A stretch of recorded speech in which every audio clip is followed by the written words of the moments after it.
ఈ అవకాశం ఇచ్చినందుకు, అలాగనే విప్కా ప్రత్యేక బాధ్యతలు ఇచ్చి మా మీద నమ్మకంతో విప్కా నియమించినందుకు ముఖ్యమంత్రి చంద్రబాబు నాయుడు గారికి, అలాగనే అధ్యక్షులు గారికి, అలాగనే నారా లోకేష్ గారికి ధన్యవాదాలు తెలియజేసుకుంటున్నాను. అధ్యక్ష, మహిళా సంరక్షణ కార్యదర్శులు అని చెప్పేసి గత ప్రభుత్వము సచివాలయ విధానాన్ని మొదలుపెట్టి అందులో వివిధ విభాగాలకి రిక్రూట్మెంట్ చేసుకొని వివిధ విభాగాల్లో ఉద్యోగాలు ఇచ్చి పెట్టారు. కానీ ఈ మహిళా సంరక్షణ కార్యదర్శులకి వాళ్లకు ఎవరి కింద పనిచేయాలనే విషయం మాత్రము స్పష్టంగా లేదు. వాళ్ళకి ట్రాన్స్ఫర్లు కావాలంటే పోలీస్ డిపార్ట్మెంట్ దగ్గరికి వెళ్లాల్సి వస్తుంది. వాళ్ళ మీద అడ్మినిస్ట్రేషన్ మాత్రం మున్సిపల్ డిపార్ట్మెంట్ చేస్తూ ఉంది. వాళ్ళ మీద ఎగ్జిక్యూషన్ మాత్రం ఎవరు చేస్తున్నారో తెలియని విధంగా తయారైపోయింది. వీళ్ళని చాలా డిపార్ట్మెంట్లు ఇప్పుడు మనకు సచివాలయంలో చూస్తే ఎక్కడైనా వాళ్ళకి ఇచ్చిన జాబ్ చార్ట్ ప్రకారం ఎక్కడైనా అక్రమ కట్టడాలు జరిగితే వాళ్ళు వెళ్ళి ఇన్ఫార్మ్ చేయాలని ఉంది. అలాగని అంగన్వాడీలోకి వెళ్ళిపోయేసి అంగన్వాడీలలో ప్రెగ్నెంట్ ఉమెన్ కానీ, అనిమిక్ పేషెంట్స్ కానీ, ఆఫ్టర్ డెలివరీ అయిపోయినాక లాక్టిక్ ఉమెన్స్ కానీ సంరక్షణ కూడా వీళ్ళకే అప్పచెప్పడం జరిగింది అధ్యక్ష. అలాగనే మనకు సొసైటీలో జరుగుతున్న మహిళల మీద జరుగుతున్న దౌర్జన్యాలు కానీ, వరకట్న వేధింపులు కానీ, అలాగనే పోక్సో చట్టం గురించి వాళ్ళకి అవగాహన కానీ, తప్పిపోయిన పిల్లల గురించి సమాచారాన్ని కానీ, అలాగనే వికలాంగులకు సంబంధించిన ప్రభుత్వం ఇస్తున్న పథకాల గురించి వాళ్ళకి సమాచారం ఇవ్వడం కానీ, అలాగనే బాల నేరస్తుల గురించి కూడా సరైన సమగ్ర నివేదికను అప్పచెప్పాలని చాలా రకాలుగా జాబ్ చార్ట్ని వాళ్ళకి తయారు చేసి ఇవ్వడం జరిగింది. కానీ వాస్తవంగా ఈరోజు సచివాలయంలో గమనిస్తే ఈ యొక్క మహిళా సంరక్షణ కార్యదర్శులు ఏం పని చేస్తున్నారంటే జిరాక్స్ మిషన్లో పేపర్లు పెట్టుకుంటూ తీసుకుంటూ టైంపాస్ చేస్తున్నారు. కానీ వాళ్ళకి జాబ్ ఏంటి, వాళ్ళు చేయాల్సిన పని ఏంటనేది దిశానిర్దేశం లేకుండా వాళ్ళది ఒక పోస్ట్ వేస్ట్ అయిపోయిన విధంగా తయారైపోయింది. ఇప్పుడు మంచి ప్రభుత్వం, తెలుగుదేశం ప్రభుత్వం, కూటమి ప్రభుత్వం వచ్చింది. ఈ యొక్క సచివాలయ ప్రక్షాళన అనేది చేయాల్సిన అవసరం ఎంతగానో ఉంది.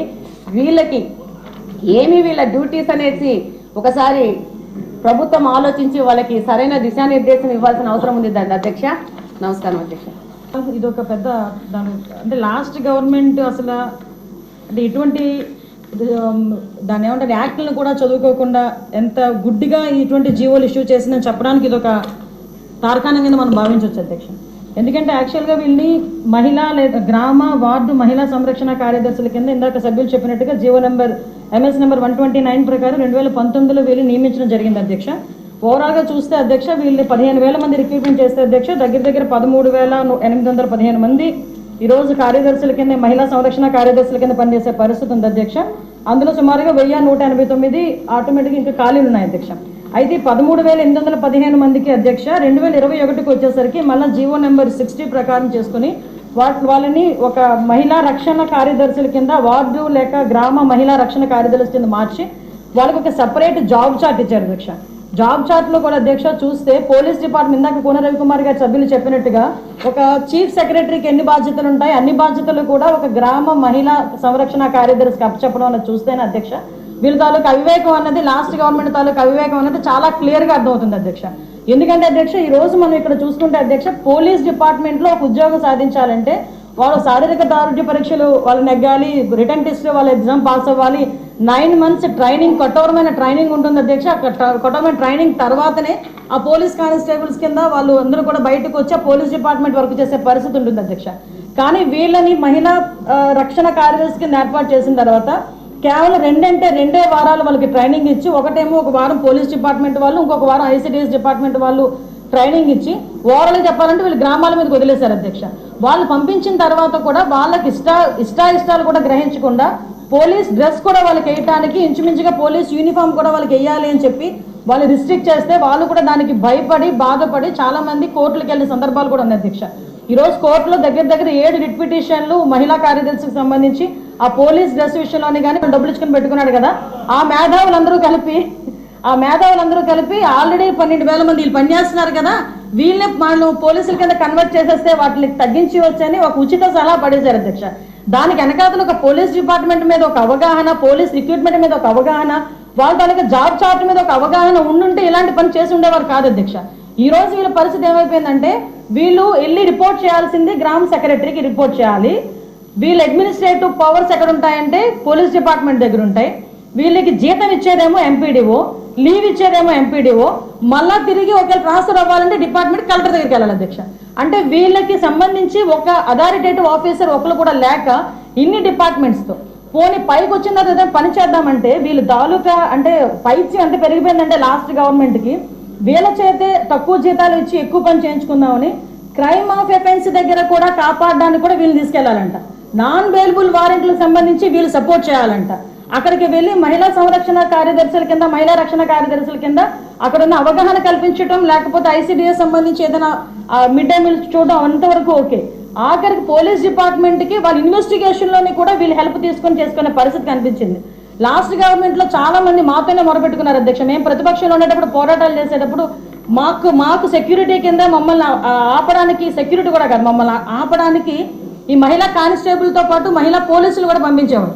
మేము అడిగేవాళ్ళం మీరు ఎవరమ్మా మహిళా పోలీసా మహిళా కానిస్టేబుల్ అంటే మహిళా పోలీస్ అండి అని. ఇందులో విషయం ఏంటంటే అధ్యక్ష చాలా మంది ఏఎస్ అయిపోయిన వాళ్ళు ఉన్నారు. మళ్ళీ ఇంకోటి ఏంటంటే ఎంటెక్లు బీటెక్లు చేసుకొని కొంతమంది ఫ్యామిలీస్ పోలీస్ డిపార్ట్మెంట్లోకి కొంతమంది యాక్సెప్ట్ చేస్తారు, కొంతమంది యాక్సెప్ట్ చేయకపోతారు.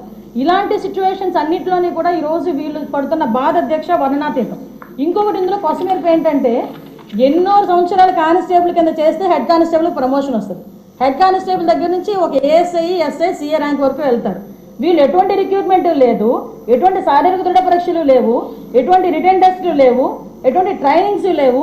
వీళ్ళకి కూడా మహిళా పోలీస్ దగ్గర నుంచి అప్ టు ఇన్స్పెక్టర్ వరకు కూడా వీళ్ళకి కూడా ఒక ప్రమోషన్ జాబ్ చార్ట్ చేసి ఒక జీవో కూడా రిలీజ్ చేశారు అధ్యక్ష.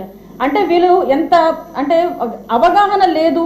అప్పుడు మనందరం అనుకునే వాళ్ళం తొగ్గులకు పరిపాలన దానికి ఇది ప్రత్యేక సాక్ష్యం కింద మనం ఈ మహిళా రక్షణ కార్యదర్శుల గురించి చూడాలంటే ఇది మనం చెప్పుకోవచ్చు అధ్యక్ష. ఇన్ని రకాలుగా వీళ్ళు చేసిన అధ్యక్ష. వీళ్ళకి ఏంటంటే అధ్యక్ష ఎస్కార్ట్ డ్యూటీలు, బందోబస్తు డ్యూటీలు, వాళ్ళు అక్కడికి వచ్చి ఏడ్చేవారు అధ్యక్ష. ప్రస్తుతం చాలా మంది మేము వచ్చిన తర్వాత కూడా ఇప్పుడు ఈ విషయంలోనే గౌరవ సభ్యులందరూ కూడా చెప్పడం జరిగింది.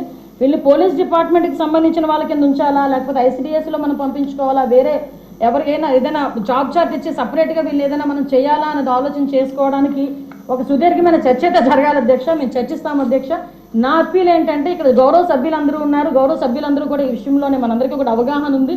ఈ గౌరవ సభ్యులందరూ కూడా ఈ విషయంలో, ఈ మహిళా కార్యదర్శుల విషయంలో మనం ఏం చేస్తే వాళ్ళ సేవలు వినియోగించుకునేటట్టుగా ఉంటుందో గౌరవ సభ్యులు ఎవరైనా లిఖితపూర్వకంగా మాకు సూచనలు సలహాలు ఇచ్చినా దాన్ని బేస్ చేసుకొని అదేవిధంగా మనం డిపార్ట్మెంట్ వాళ్ళతో కూడా చర్చించి దీని మీద నిర్ణయం తీసుకొని యాజ్ ఎర్లీ యాజ్ పాసిబుల్ మహిళా కార్యదర్శులకి వాళ్ళకి ఒక మహిళా సంరక్షణ కార్యదర్శులకి ఒక జాబ్ చార్ట్ ఇస్తామని చెప్పి సభ ద్వారా మీ ద్వారా సభకు తెలియజేసుకుంటున్నాను అధ్యక్ష.